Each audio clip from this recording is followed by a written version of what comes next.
Hello students, आज एक नए टॉपिक के साथ मैं आप सभी के सामने उपस्थित हूं और आज केमिस्ट्री का बहुत ही महत्वपूर्ण चैप्टर जिसका नाम है परमाणु संरचना। इस चैप्टर के बिना आप केमिस्ट्री को समझ पाना एक प्रकार से असंभव मानिए, क्योंकि अगर हम परमाणु की संरचना नहीं समझेंगे तो केमिस्ट्री बिल्कुल भी नहीं समझ सकते।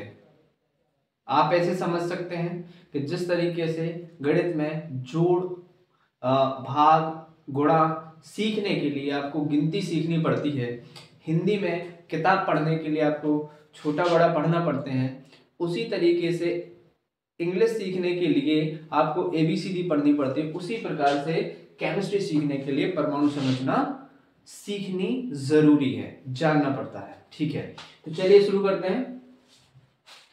देखिए, हम ये सब जानते हैं कि जो पदार्थ होता है, कोई भी वस्तु होती है पदार्थ की बनी होती है। पदार्थ जो होता है वो किससे मिलके बना होता है? अणुओं से मिलके। तो जो पदार्थ है वो किस चीज से बना होता है? वो बना होता है अणुओं से। इट मीन्स मॉलिक्यूल से। मॉलिक्यूल्स। और ये जो मॉलिक्यूल्स या अणु होते हैं ये बने होते हैं परमाणुओं से।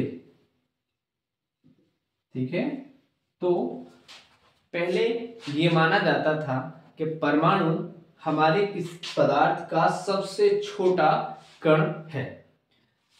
परमाणु का आप संधि विच्छेद करें तो परम धन अणु। इसका मतलब है कि परम का अर्थ होता है कि इसके आगे और कुछ नहीं, इज द लास्ट लिमिट।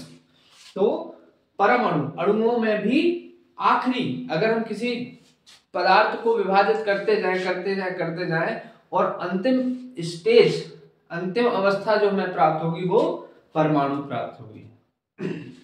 इसके बाद जब रसायन शास्त्र में खोजें हुई तब जाके पता चला कि परमाणु में भी कुछ सूक्ष्म कण मौजूद होते हैं, जिन्हें, वैसे तो बहुत सारे कण होते हैं लेकिन कुछ मूल कण होते हैं। उन मूल कणों को हम कहते हैं इलेक्ट्रॉन,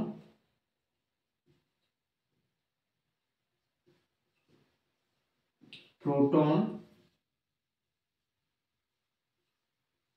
और न्यूट्रॉन।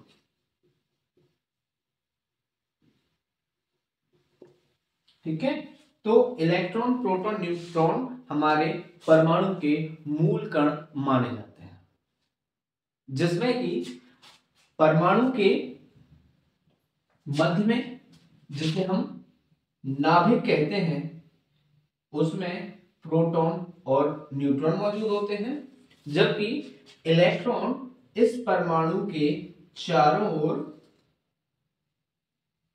कक्षाओं में चक्कर लगाते हैं। यहां पे चूंकि 2D में त्रिविमीय आकृति को बनाना संभव नहीं है, अन्यथा ये इलेक्ट्रॉन्स किसी परमाणु केंद्रक के चारों ओर इस तरीके से गति करते हैं त्रिविमीय कक्षाओं में। तो हमें एक तल पर जब बताना होता है तो हम इस तरीके से ही इसे बता पाते हैं। प्रोटॉन, न्यूट्रॉन और इलेक्ट्रॉन तीनों ही इसमें मौजूद होते हैं। अब जानते हैं कि परमाणु संख्या क्या होती है। परमाणु संख्या अगर आप जानते हैं तो आप मान के चलिए परमाणु संरचना की कई सारे राज आप जान जाएंगे। वो कैसे, चलिए देखें। जैसे मैंने कहा, परमाणु संख्या यानी कि एटॉमिक नंबर। एटॉमिक नंबर क्या है? किसी परमाणु में प्रोटॉनों की संख्या को ही परमाणु संख्या कहा जाता है। अब परमाणु से संबंधित कुछ फैक्ट आप जान लीजिए।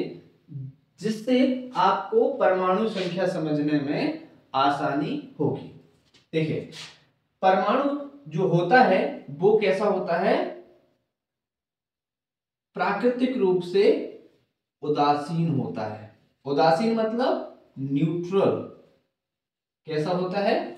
न्यूट्रल होता है। इलेक्ट्रॉन के पास, एक इलेक्ट्रॉन के पास -1.67 इंटू 10⁻⁻19 यानी कि 1.67 गुणा 10⁻⁻19 कूलाम आवेश होता है। नेगेटिव यानी कि ऋणात्मक रूप से। इतना ही चार्ज, इतना ही आवेश धनात्मक रूप से प्रोटॉन के पास भी होता है। 1.67 गुणा 10⁻⁻19 कूलम।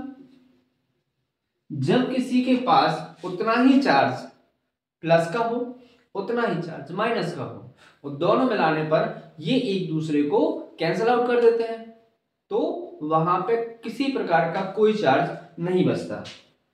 इसीलिए परमाणु प्राकृतिक रूप से उदासीन होता है।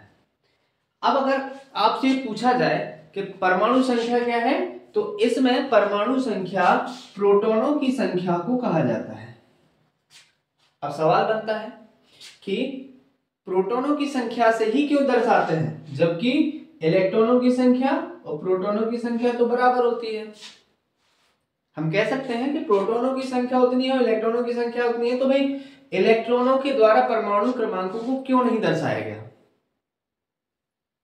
सवाल बिल्कुल जायज है, लेकिन आगे चल के आपको ये पता चलेगा कि किसी परमाणु में प्रोटॉन उसके केंद्रक में होते हैं जो कि स्थिर होते हैं, जबकि इलेक्ट्रॉन जो होते हैं उसके कक्षा में घूमते रहते हैं, और यह दूसरे परमाणुओं के साथ लेन देन साझा भी कर लेते हैं, जिसकी वजह से इलेक्ट्रॉनों की संख्या कम या ज्यादा होती रहती है। इस अवस्था में हम हर बार जब भी इलेक्ट्रॉनों का आदान प्रदान होगा, उस स्थिति में परमाणु की संख्या नहीं बदली जा सकती। इसीलिए परमाणु की संख्या को प्रोटॉनों की संख्या के द्वारा ही प्रदर्शित किया जाता है। तो ये परमाणु संख्या है वो प्रोटॉनों की संख्या द्वारा ही दर्शाया जाता है। चलिए अब बात कर लेते हैं कि ये इलेक्ट्रॉन इस कक्षाओं में किस तरीके से बैठते हैं या भरे जाते हैं। चलते हैं, इसी को हम इलेक्ट्रॉनिक विन्यास कहते हैं, इलेक्ट्रॉनिक या एटॉमिक कॉन्फ़िगरेशन। चलिए देखते हैं।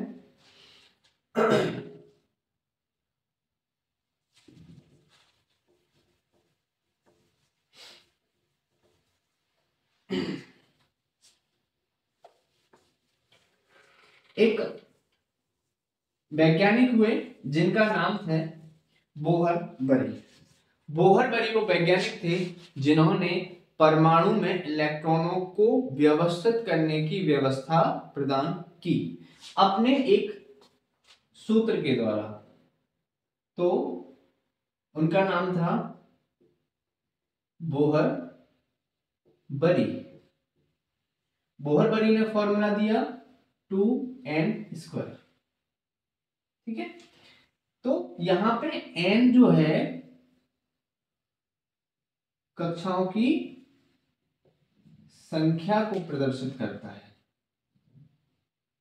किसको?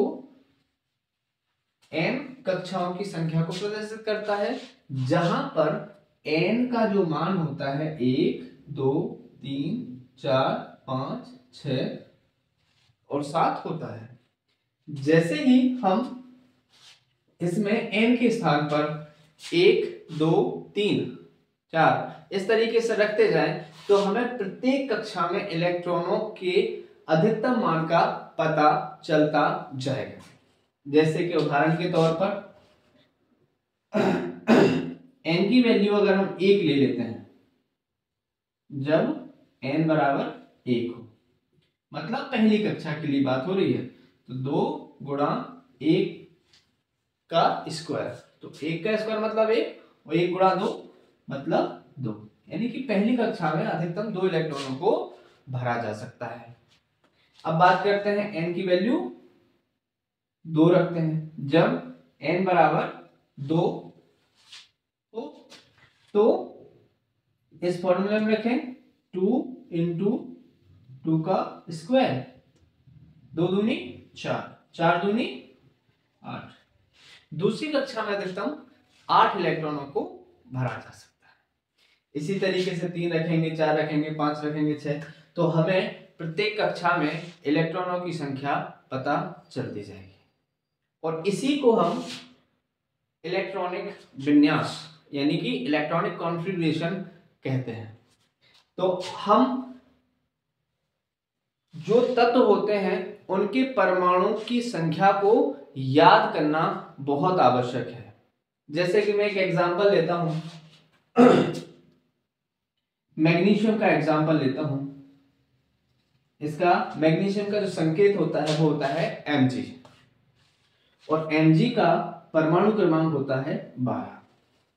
अब इसका क्या मतलब हुआ? इसका मतलब ये हुआ कि इस 12 से हमें क्या क्या पता चलता है कि इसमें इलेक्ट्रॉनों की संख्या कितनी है 12, प्रोटॉनों की संख्या कितनी है 12। ठीक है, तो हमें प्रोटॉन से तो हमें कुछ लेना देना नहीं, क्योंकि वो उसके केंद्रक में मौजूद होता है, जबकि इलेक्ट्रॉन उसके चारों ओर कक्षाओं में व्यवस्थित है। तो इन्हीं इलेक्ट्रॉनों को हमें उसकी कक्षाओं में व्यवस्थित करना है। तो किस हिसाब से जाएंगे आप देखिए, पहली कक्षा में 2, दूसरी कक्षा में 8, और तीसरी कक्षा के लिए कितने बचे हैं? ये बचे हैं 2। तो ये मैग्नीशियम के परमाणु का इलेक्ट्रॉनिक विन्यास बन चुका है। अच्छा, इसके बाद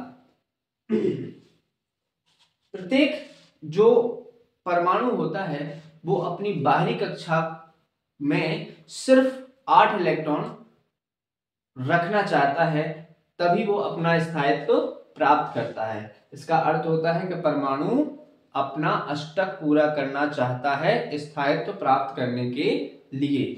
इसीलिए वो अपनी बाहरी कक्षा से या तो इलेक्ट्रॉनों को त्याग देता है या अपने अंदर दूसरे परमाणु से इलेक्ट्रॉनों को ग्रहण कर लेता है। और जितने इलेक्ट्रॉनों का ये लेन देन करता है उसी को उस परमाणु की संयोजकता या वैलेंसी कहते हैं। ठीक है, तो आज की क्लास में इतना ही, और अगली जो संयोजकता या बंध से संबंधित जो चैप्टर होगा या टॉपिक होगा, अगली क्लास में इसको लेकर आपके सामने मौजूद रहूंगा। तब तक के लिए थैंक यू वेरी मच।